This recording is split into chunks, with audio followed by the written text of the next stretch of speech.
Bienvenue Nabachar internaute Nabiso ya Info Plus, c'est bien le bien pégé citant le parallèle de la presse. Quand on est Sarabino Kebiso de Raming Ming l'actualité, Mokola Lelo Naroyambe Labino le terminateur de la presse, Mike Lokamba. Mosuki si donc il y a sa fin, à la musique donc il y a le toza pour nous recevoir par rapport à l'actualité là par rapport à Maramning et Zotambola. Déjà là déjà na opesa déjà emboté. Bonjour Mike Lokamba. Bonjour Titan. Bonne santé. Ouais ça va, ça semble aller. Namoni makasi boyeni na ozoke wapi? Non, on habitait. Makasi comment? Makasi bon, on habitait. Eza que non, on habitait Titan Yambanga. On habitait ce pays zéro ni, on habitait. Eza ni, on habitait. La tchèga na nzoto quoi. C'est un propriété mais on dirait mutumo wazalara ati etara biso toza na kina. Bon en tout cas merci. On a venu encourager na lisusu na nyata lisusu makasi. On a pensage, on a pensé à bango. Nous, directement, on va parler de l'actualité parce que tu es déjà journaliste, tu es connu. On va directement sauter à l'actualité. Bon voyage. Oui, dans un Kinshasa, voyage dans l'enquête. Donc, il est en Angola après Afrique du Sud, mais visa Angola, il y a un Zwaki. C'est de marche à visa à Afrique du Sud. Pour la visa Afrique du Sud, il y a agence Mo Millennium. T'es agence on a bien l'autre. Mon code sa visa. Mais il y a le billet de cette agence c'était non il bon nini. Alors bon on a nini devant sur PV na azan l'agence c'était ngaso kono ba na bi agence ndeni. Na ba kombo no ngote na bi lo mo sala ba publicité, abano sala ba publicité. To pesa ba mbongo, ceci c'est là, la pesa ba 600. Mais oui sanga so na ebi kombo tanga ona na ebi ngote. Biso tozara na yolo na sur Mustafa Mayelembe ayebi. Ba ebisi biso ke Roger Ngando atindela o maloba tant de fois aloba na ok visa na o yango ya kozwa mais Mike olinko ya kozwa te ka ko akize na internet na ba télévision mais ya lobi ki asala devoir na ye ndenge oya ki alinga ki likamango esuka na miable mais itiraillement ekotaki abi ke yom to boya na ko ya kozwa Voilà na nini na 2020 to na 2017 na 2017 et vous méritez au micro pour nous presque un mois Tete lote wana lokuta kulanda ba blog on a dit n'importe qui a olega na télévision le but que non Mike boye kulanda makambo wana te mutayebi mutakoyeba maintenant là comportement ya Roger comme c'est Mike Lokamba et ça personne d'autre il y a quelqu'un d'autre temps. Et cette affaire a commencé à l'amiable, mais ce qui n'a justice. Non, et ce qui n'a justice parce que les messieurs qui sont sous rien en attend. Alors, que Tambola, c'est comme si à commis Jibin Piana, papa chéri, bah aussi m'a été dans Mboka na biso Congo. Robenga Moutoiso a mon téléphone té, on commet le message, il ne répond pas. Je me suis dit, et là, il y a 4 biso makambo. Pour l'instant, ils ont la justice. Na salle d'intervention. Na benga ba tati wabe la zepekeni, na benga ba Florent Miekono. Ba kota dossier. Et étant que chroniqueur, journaliste Oye Bani, est-ce que moyen direct les acteurs soit na papa chéri pour na Oye bi c'est un problème parce qu'il y a des approches à papa. Non, va faire soit na JBT, $600 na soit na JBM piana. Eh, wana leader, wana charismatique na soit $600 ndeni. Donc, il y a JB à faire $600 donc, na mwana on a salaté pour la JB. Na kendeka JB, Roger, na pesa $600. Non, ils ont d'abord respecté. Et nenge omema qui na justice, conclusion na bino, bokoma na étape nini pour na close ya likambo yango parce que bandi mwa kala, ti lolo affaire ya Mike Lokamba affaire ya visa, ya Jobour, ya Afrique du Sud, ti lelo ezo continuer mais okenda kini na justice. Close na bino soit ndenge nini solution bomemaki par rapport à likambo yango pona ya visa nao ebima. D'abord, il faut relater rapidement. Nous avons là la fundi, les premières convocations. Roger Ngando, toujours Jibin Piana, il s'est prenait la tête. Ayakité. Deuxième convocation à Lobby, c'est pas pareil. À Oyate, les mandats. Mandat là, les agents policiers et les agents de la police judiciaire quitter sur le terrain bakende kokanga pour mandat bakanga mandat basala ba blague te. Malgré leur descente, Roger Ngandou il a disparu de la nature. Donc ça dit baké na ndako ba moniete baké na nini oyo babenga ngonini na eloko asala na ebite eloko asala na lembe zakani na ebite baketale kuna azate baké na ville azate ba osinele bango ke noto moni na chaîne mort de la place na tanga kombote nde baké kangé kuna. Donc il a été arrêté. Roger Ngandou azalaki en fait batinaki convocation de bosso aya qui était par respect. Mais ba ko tindela ye mandat d'amener, c'est-à-dire là bakuta na yo bakangi yo. La preuve est que avec sous mandat. Alors là bakangi wana ba memi directement na parquet. On lui a amené autour du en latin minominitari, c'est-à-dire ba memi likolo ba ye na ye tina parquet devant procureur. Bani au samba na ye. Roger Ngandou nous reconnaître que vous avez un bon Mike, oui. Délai à combien? 14 jours. Mais combien vous avez? Est-ce que vous avez une agence? On a une agence. Oh, Roger a une agence. Ah bon? Mike Lokamba. Vous voyez que Roger a une agence, oui. Mais Roger a besoin d'une agence. Nous avons ici, monsieur le procureur. Pour payer 100 temps. Ata lobité na la vidéo oye aleka ba émission loba ke no azana agence et yo sala to kutani na rendez-vous à jeudi yango mon avocat na pesimbo to trazali maître nanga a brandé ba élément au Roger Ngandou azo sala ba déclaration na télévision que azana agence o izo octroyer ba to ba visa. Il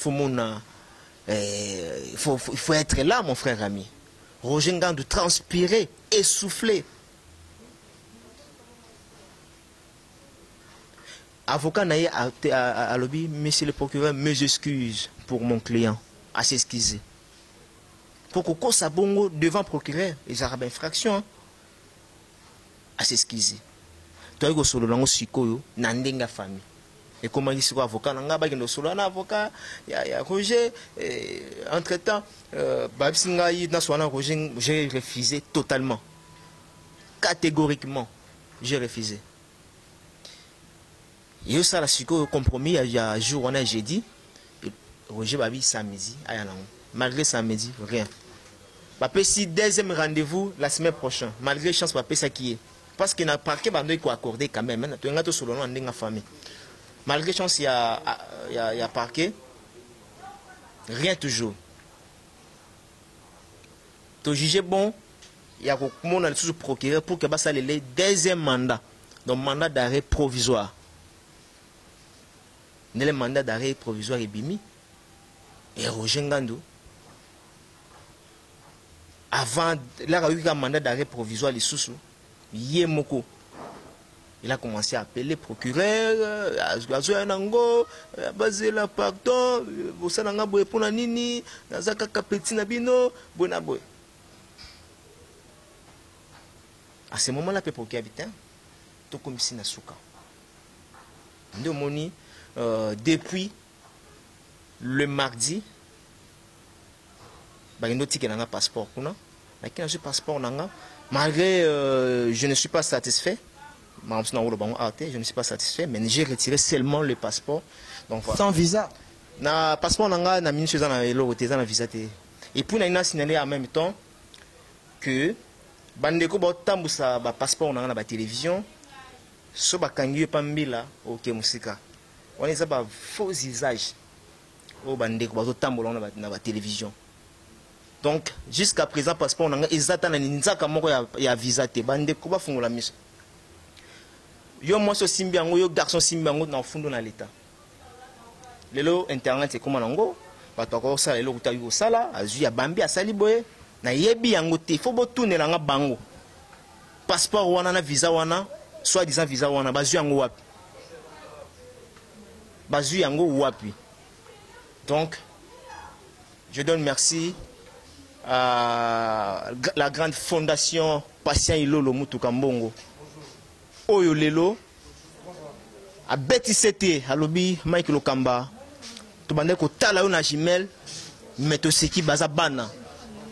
To moni ba bilora mike lingo sakana. Et ko simba même l'inzaka fondation te. Cette fois-ci tozoya. Biso moko tozo salelo démarche batindelinga des invitations fona bana démarche ya visa. Fondation Patient Ilolo batindelinga ba invitation apesi mbote ko tazali. On a démarche à visa. Donc jusqu'à présent, on a un visa, il y a un hôtel dans la télévision, il y a un visa. Le kuta. Oh là,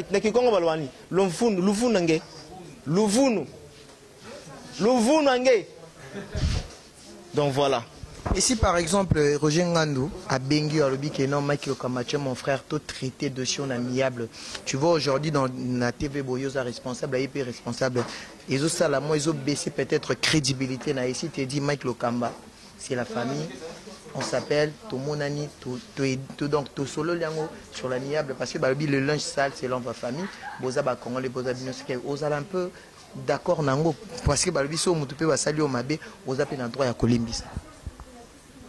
En fait, moi et les gars, c'est un vieux. On a respecté la rebelle. On n'a aucun problème. Article à la vie, on a respecté la on a gardé toujours une très belle relation. Ce qui Roger Ngandou a coupé Nganga, tant mieux. On a un problème n'a été. Je viendrai, tu solo là. On a un problème n'a été. Mais, on a évité kaka qui n'a pas la coopération n'a été. Donc, cop, attends, je suis sur la banda. Naïb, c'est que ça, la cop n'est pas un régime. Je ne ferai plus. Donc, ils ont une leçon été sur la vie. Donc, l'apparence est trompeuse. Je suis confié à 100%. Alors que Moutouana a sa bonté. Donc, monde des autres abisso. On aura. Namoni oza vraiment ozo silika mingi surtout au lobby qui est bana basi oyo barumona ye na passeport na yo soit barumona ye bakanga mais dernièrement na ti komona fifi siwa na passeport na yo azo la kisango aola kisango pa batu ke tala kutu visa ya maki yango yo boye je sais pas likamango tozo mona ngote ke affaire yango zo komara et qui nega mulai. Donc c'est pas ça. Donc yozo boya ke viser zati.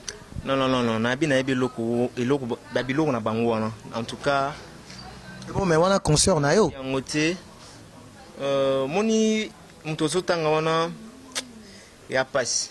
Mais na tenter na kota na buzoba. Nani HM yaka HM na a répondre à la question. Pour nga na ba fille na ba fille, na ba garçon. Donc, à répondre à ma question, au bandila, HM. Bonjour HM. Bonjour. Namoni ba bengio awa et pas Mike Lokamba par rapport à si jeu dans solo là awa, il y a visa Mike Lokamba jusqu'aujourd'hui ils ont qui négara na fitinti. Oui, nazo tunaye. Donc namoni concert na biso. Aotaki koloba awa alakisi visa à Mike Lokamba lobi que Mike Lokamba ne veut pas de venir retirer son passeport na visa nae azolingate mais concert na bino ya presse ndé muta présenta kango abi que nini ya Mike Lokamba yango étant que yo poza mutu ya chronique odape muta presse qu'est-ce que tu veux dire par là otala papi mbom oui, je le regarde c'est mon frère aloba muta mayeli na muta mayeli so basangani ba sa mayeli hein zoba na zoba so basangani ba sa ki bozoba mondo yambi Mike Lokamba c'est mon vieux et amona sa so no gafa benga petina HM conseil lo côté petina kozonge lo boete moni Roger Ngani to babana relation na Mike Lokamba ngana tozala raté batu misupe bazala raté on comprend mondo yambi Mike Lokamba tuneta mambo ekendela ndenge nini actualité na ye tamsu oye baraté parcours na ye otunye ka parcours na yo comprendre moni oh ce sont des archives éthiques à la radio solo bitorobala torobota OK pa place moko obimana mama kulutu ya mobali na yo comprendre obimana mama kulutu ya mobali na yo okomi boye babi bobala otesa le son donc en bref mamba ba visa na asuna ton teke ko landela ngo passeport boy déjà kutuda masolo mususu eza en marche. Donc d'ici là 2 semaines bomoni na paiement mususu, donc les gens vont péter des câbles. Donc bosola masolo mususu na nenga bien, c'est mon vie. Merci. On continue toujours avec toi, Mike Lokamba. Tour le Velasco actualité. Dernièrement, tu as eu Voice Moroboe. Voice wana iningisi bato na Paris, Angola. Mike Lokamba, na confrère na Matika Songo. Boubeti Voice Moro. Ah, allô, tu es venu faire quoi ici? On a dit, oh non, je suis venu au concert. Quel concert? Avec qui? Oh mon papouche. Ton papouche? Refoulement. Ce qu'on a vu sur le contexte nango bien. Ils que concert na bino moko akendaki na héritier Watanabe mais ba refoulé à zongi, mais par rapport il y a Voice wana ezaki par rapport à ni. Si on comprend bien au lobby que Voice est tambolé. Parce que Voice wana est tambolé quelque chose à nini. Oui, bah Voice wana ba sali ou bien non, Voice wana c'est Mike Lokamba qui a fait ça. Parce que Zayn a un numéro. Comment tu peux confirmer de telles choses à la télévision aussi longtemps que Mike Lokamba vraiment? Mais les gens qui, ce sont les gens qui disent babi non même numéro. Donc ils ont recueilli bah propos ya batu ba pour ça la confirmation. Je vais pas confirmer. Diffamation. Non, je vais pas confirmer. Même plainte. Je vais pas confirmer. Ah, c'est ça, il faut tout une question. Et ça la sous questionnaire que non est-ce que Mike Lokamba et Zala Kiyo donc pas d'interrogation. Alors non, et puis non, qui sont ôtés jusqu'à présent. Non, qui ont ôté.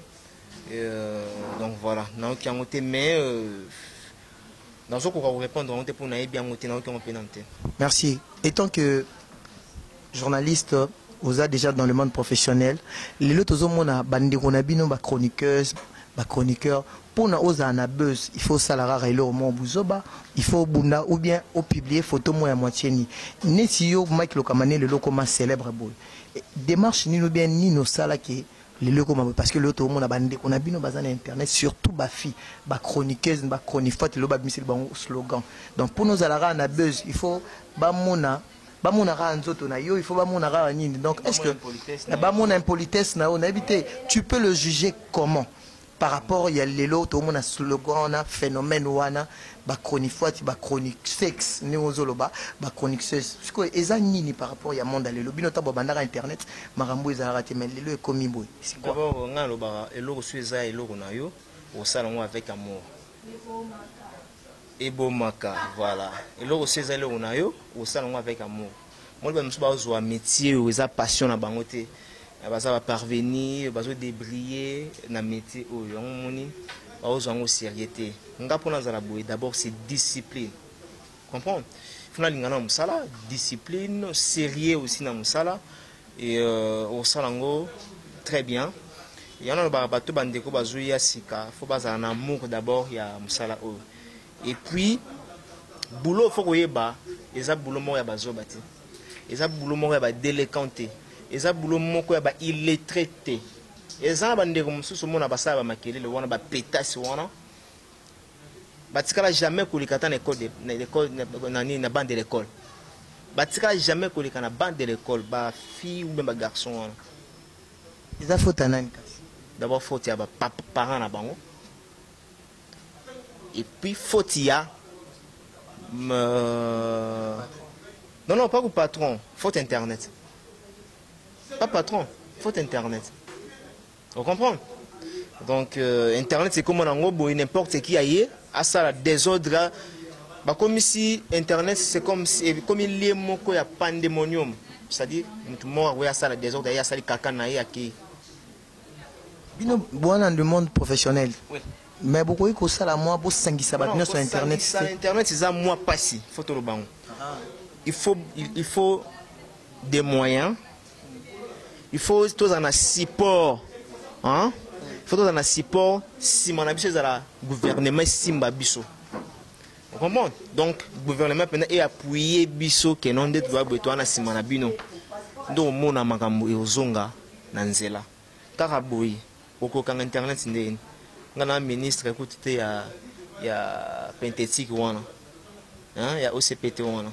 donc nazata ministre on a été donc ils ont moi passé ils ont vraiment passé pourquoi ça peut démarche au moment makambo te na mamamboka ndenge za mamamboka oh bato ba publier ba vidéo mo boye ils sont très sensibles na mamamboka basala ne ba katara couper ya internet non donc voilà ce que ba pesi biso ba charge wana to koti na monde wana to koti na nini wana et que ça la biso bien au monde et logo na logo ils ont na place nango parce que internet censure les athées censure les en angote donc ils ont moi passe pour tout koka ko gérer ba maladie tout ils ont les canaux internet donc voilà il y a moi passe. Parlons maintenant de l'actualité. Bana poto kaka nde bango nde mutu onga na benga bango ba lâche bana poto ba lâche bazali o ba ntetaka ba pétasse wana ozoma bon o ba ntetaka ba chronisex wana elles font du mal mais bango bazo encourager bango bazo betela bango maboko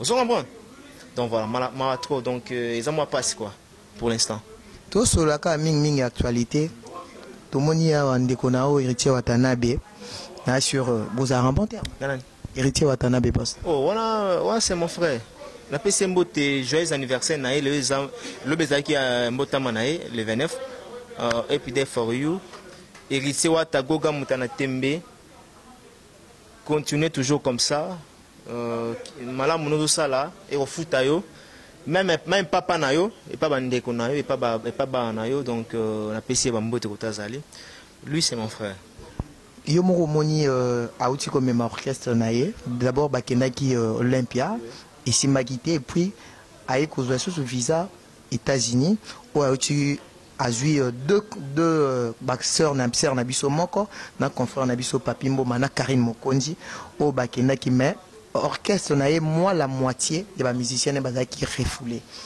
Étant que yo osa professionnel de la presse, qu'est-ce que tu peux conseiller héritier Watanabe et par rapport à ma concert Nabiso Ana au Bazum Saki Karine Mokonzi. En fait, qu'est-ce que tu as pas un mot de compatir ou compatir? Non, j'ai pas un mot de compatir avec d'abord pour compatir face à la journaliste. Mais elle est journaliste. Mais comme étant qui mais elle est journaliste parce que héritier Watanabe dit ça deux fois à Rubi qui habite elle fait que son travail. C'est long à l'ingati depuis quand héritier comment à comment na niveau qui n'a qualifié moto à journaliste ou à animatrice ou à nani parce que à l'obé là-bas information est sur l'émission. Tant déjà n'est par exemple. Mon problème est qu'il y a-t-il différence entre journaliste et animatrice? Oui. On est d'accord avec moi? C'est ça. Mais yo zubenge journaliste. Journaliste, elle a étudié où? Elle a fait quoi pour devenir une journaliste? Mais bango baloba bongo biso na Kinshasa comme même ou toi chroniqueur bengé journaliste. Mais journaliste il faut y déontologie journalistique. Mais par rapport à wana comment on ka mutunyo c'est animatrice, animateur et comment on ka comment benga batunyo sur la TV. Non, yango mona batu lelo bazoué ba makambo bazoué ba monde tozana ngo te puis bazoué ba makambo bazo salate. Animateur, aza, journaliste, aza, journaliste. Ah, ça va mentir. Hein? Donc, ça dit quoi? Pour compatir, j'ai compati avec, j'avais déjà compati avec la team Wata, d'héritier Watanabe. Nabenga qui est déjà tout solo là qui. Ça, c'est la télévision. Na koya te na pesa héritier conseil na télévision. Mais na loba kaka courage. Mutema azanango. Alembate ya koyeda rabatu moni ko milelo photo lo bango comme mama musicien et belé na poto même ba grand leader ba ko kangol tsuté mais héritier quand même azo osé au sala makambo na en tout cas moi mai lokama nazo betele maboko héritier Watanabe mai lokama n'est pas là pour réjouir des bonheurs des autres vous comprenez le but est que solam na solo la mutu mo teboé akufi na lo bageno aisaninga bien non. Donc, mais il faut tout ça et là on a place là. C'est-à-dire ce que ça et ça a mis bongo pour la malheur na yo. Pour ça m'talibabé par exemple, tout ça fille à malédiction. Il faut ça la bongo pekaka. Pour comment aller bâtir yo, pour ça ba kende na bango saillé. Benga ba un problème oh té. Benga ba rencontrer situation oh té. Mais sauf que mpoka bato moko ya malchance bikota kota ekangi ye moko. Donc voilà, nga lobaka la vérité, rien que la vérité. Héritier watana benazo lelana ya ensemble ndenge bazon pa musicien na ota la dépense ba réservation ba billet ba visa wana mbongo bimayi. Vous comprenez mbongo bimaki. Alors za kitoko te na mona ba musicien pe bazongi. Ngala na solana ba musicien du jour bazonga ke o sentir pendant en tout cas na passe na yo moko. Mais ce ça que loko moko yana beki héritier doit faire une enquête. À ça l'enquête moko ayeba et ça mi bongo pona nini. Tout ça pour ça kangalo moko be wana. To ma équipe se bimis. Ah mutuna na zaina mpoka yango bopoli 2-0. 2-0 yango na kati ya la team wata. Donc afongola nini misu. Faut fongola vraiment misu héritier. Et puis na conseiller que moi mon héritier na marambo etali. Moni, il est leader. Un leader doit être... Un leader, c'est quelqu'un du charisme. N'habite héritier sans charisme, non. Pour interpréter un drame. C'est un jeune que je le respecte beaucoup, au hasard charisme. Mais dans la qualité, il y a leader d'une manière générale. Un leader doit être charismatique. Un leader ne peut pas oser devenir à la télévision, pour exhiber le passeport des musiciens. Vous comprenez très bien. Mais il faut comprendre. Non, non, non. Moulouba et la musique est démontée. Moulouba est ça écolo. Musique est ça domaine. Vous comprenez? C'est-à-dire que c'est démonté. Musique est ça norme maintenant. Pour musique, quand la musique est kindo kezali, bah mis sous 4 bazali, bah quoi triquer. Tout y sort, les lots m'ont belé. Donc voilà. Merci beaucoup Mike Lokamba. Ça se voit en toi, tu dégages vraiment la capacité intellective plutôt. Et aujourd'hui, tout le monde a bas confrère Nayo, même Binomoko, Mbutu Mbute Koti. Dernièrement, tout le monde a Awa Ken Piana et ton confrère aussi Matika Songo. Il y avait un peu de disquite et comme Magitina Makokumamba, Kubunda et tout. Et tant que Mike Lokamba. Est-ce que tu apportes pas aussi de solutions surtout dans la structure nabino beaucoup tanarana na sûr que yona ken piana na moni pe awa pas tu RFI et tout na likambo les kanaki je pense que bachar internet na biso nemto batina rabiso to lukabino et pourquoi ezaka besoin de ça la bongo pour na beaucoup matina niveau bongo menga na mona que tu dégages quelque chose en toi mais est-ce que ma réaction mususu bino bo salaka est-ce que par rapport par rapport à Matika Songona Ken Piana n'est vraiment internet vraiment il s'est battu la guitare bah responsable le comité à Gobunda de Moni Jabir Alel Nassé Azolela donc quelque part ils qui sabino teto ezaka buzz nengo lobby que c'est l'internet. Ouais non c'est pas l'internet en fait réaction à Mati ils allaient pas m'embêter. D'abord moi j'ai condamné l'acte et s'opposaki j'ai condamné d'abord Mati. Et maintenant, on a un niveau à bêta ken comment? Il y a comment on a un niveau à l'élise abattoir pour bêta frappe à Zaki, il y a frappe ok. Frappe à Mikusa. Donc pas ces Hollandais qui n'ont pas. On a gagné la masse. C'est mon frère. Aux grands garçons, aux mariés, au bêta à la balabala terre, le combat non. Ah, il très bien. Mais le problème, c'est Zaranini. Moutouana ma bêtise. Azana Moutama Kelele. Moutou. Oyo. Ozana elo côté, mais ozo ozana elo. Oza makasi te, mais ozo oza makasi. Yango petit kaka, bakuta na makambo. Oh. Pour frappe, bazoa jour wana, na habité. Na habité. Ça va frapper ça que non ba betio aucun andar maman bina sali au ma moto amasseo ba tio ba pomade. Tu l'encourages? Non j'encourage té mais là vous êtes têtu. Les logo mo be bazo e bisayo ba biso mwana papa mba lo bango aussi. Soko mwana lingi aussi ma moto. Tika simba. Moko la rozika. Ndia ko be za moto. Mon frère, mon frère, il ne faut pas ingérer les gens. Il ne faut pas ingérer les diasporas. La diaspora, on a Arabi Sombongo, Oyo, Batine la Biso, moi, Bilo, Mike, Ozo Finga Bang, Ozo Kate, Oko Minzambe na Bang. Mais là, au Koutani na Kuba. Il faut un massage. Yango bachar internet ba obanga yo awa dernièrement ozaki komba Terminator Matika Songa ozaki komba colonne de la presse yango moni ba komi ko banga bino siko bozo te ani na bachar internet Terminator même ta parrain de bagarre le parrain de bagarre oui oui ngab na fungola mama msola bitumba na internet le parrain de bagarre le parrain. Donc est-ce que vous montez que bateau batal a quelque part vous serez blessé par rapport à votre baisse pour ça la rabaisser comment aussi longtemps d'abord, tu as rabaissé par rapport à qui? Par rapport à Ken? Moi? Ngana Ken, mais on a rabaissé comment? Mais Ken Piana aussi, Azo Tanga Ming Kombo na yo. À quoi Tanga na ye? Nengo lobi oza parrain de bagarre yango Ken Piana zo lobaki. Yondi mutozo entêté ming mati boye. Mukomi bakomi ko donc kofinga moko ba injure mo donc et komi même ko. Singa na fingi Ken Piana. Mais ya zo finga. Ah. Mais c'est comme ça liboma, il faut mal que le comment pas comme liboma.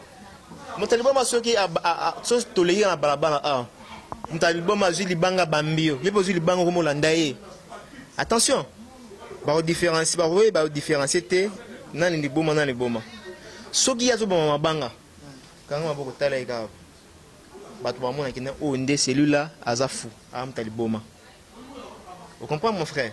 Ça dit ya go finga na Mike Lokamba mais bato ba yebi ke Mike aza bongo te. Ngaza irresponsable. Par contre, bateau ba kofinga Mike Lokamba, baza irresponsable. Mais pourquoi le deux sens du mot? Lui là-bas il parle que tu es irresponsable. Toi si tu parles tu es irresponsable. C'est que vous faisiez un peu la différence. Papa, nga la paix ça archive. Un parent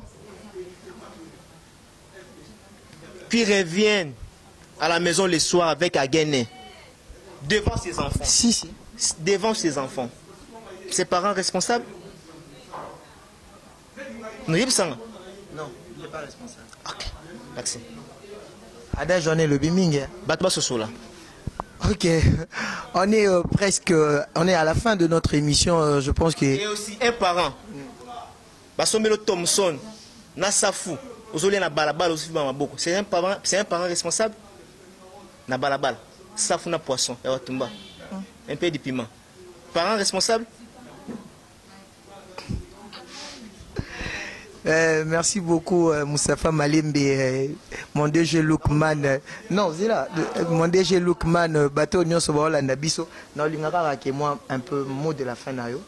Na bateau balingara yo, na bateau balingara façon nayo. Et puis na loko moko balba qui Mike Lokamba tangate. Na qui bateau le baba qui otangate. Na qui ça soka moi biographie, moi parcours na ya chic parce que nengozo au moni nengo bim ça moi je suis intellectuel. Non, je suis intellectuel, je fais l'IFASIC. Dans mon degré aux dégagé. Ngai na siko na seka ki babike Mike Lokamba tangate ya presse. Non, il n'a moi mon qui ça moi préféré. Lokamba fait bateau bayebi na bateau bazo sentir ndenge Mike Lokamba azara na plateau s'exprimera mutuana o albi atangate na betele sous na encourager maboko kotazali donc je suis diplômé en électronique, je suis technicien malgré mboka na biso to changer na biso ba métier na celle 3 mois la formation est journalisme. Dans ça, 2 ans à la télévision. Dans ça, 5 ans. Non, 7 ans, parce que c'est pas grâce à ça, 5 ans. Le roi 7 ans dans Internet. Ceux qui ont le baboué, ils ont par rapport, il y a autre joie dans la formation. Par rapport aux zones antiques. Parce que classe, ils changent en langue. Au tangi dans l'école primaire, il y a un à l'université. Vous comprenez? Dans les autres aboués, grâce au tout, nous avons tout ça la formation, tous les canaux parcours et aussi expérience autour c'est pas facile de tenir un micro, de parler devant les gens, de faire comprendre, de persuader aussi les gens, c'est pas facile. Donc voilà, Mike Lokamba, encore une fois, pas de problème, mais Titan, quand nous avons papier, on a tout un défi. Papier sur papier, tout ça, la taille demande d'emploi. On a 84 de fautes d'orthographe. Donc, on a si vous avez sur papier, tout ça là. Non, tout ça, l'émission Lengi. Journaliste, a une question, mon boy. N'a pas sur papier, tout ça, la demande d'emploi psycho. On a 84 fautes d'orthographe. Ceux qui t'aiment sur papier, tout ça, demande d'emploi. Non, c'est juste polémique. Puis ça, moi, mot de la fin. Puis on a battu sur Balingara Mike Lokamba, Bazelanini, Talararayo, donc archevêque, le Terminator, Bakome Belemikolo, Bikombosika. Le parrain de bagarre. Donc, Nassi Reban la poto. Voilà, donc, moi, mot de la fin. Mot de la fin à toutes les nanas, à toutes les belles filles. Je vous amour, trop.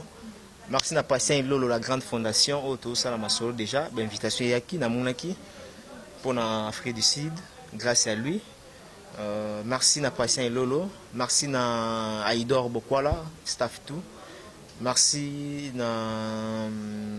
pour la première dame de Lausanne, la maman de Rit Andy Louawa. Merci na Anne-Marie Dibenga Motema Dibenga, merci na Ale Django le roi de Chicago. Merci na Papi Messi, merci na Mandela Mugonda, merci na Glevi Matita Fouti la lié Bozo Lamboa, toujours à l'Angola voilà.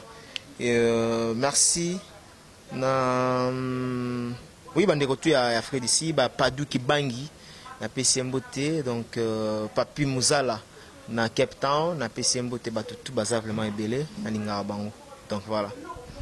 C'était là Mike Lokamba, vraiment biso info plus to le Belaraming Ming actualité. Quant à moi, j'ai dit merci beaucoup à mon cordon Moussafa Malembe et à mon 2G Lookman. J'oublie pas, hein, Mikolo na benga bango mère couple ya Bundes, hein, martyr Willu Vango, hein, na bosanité Iget Pemba motema na yo moko, Iget Pemba Willu.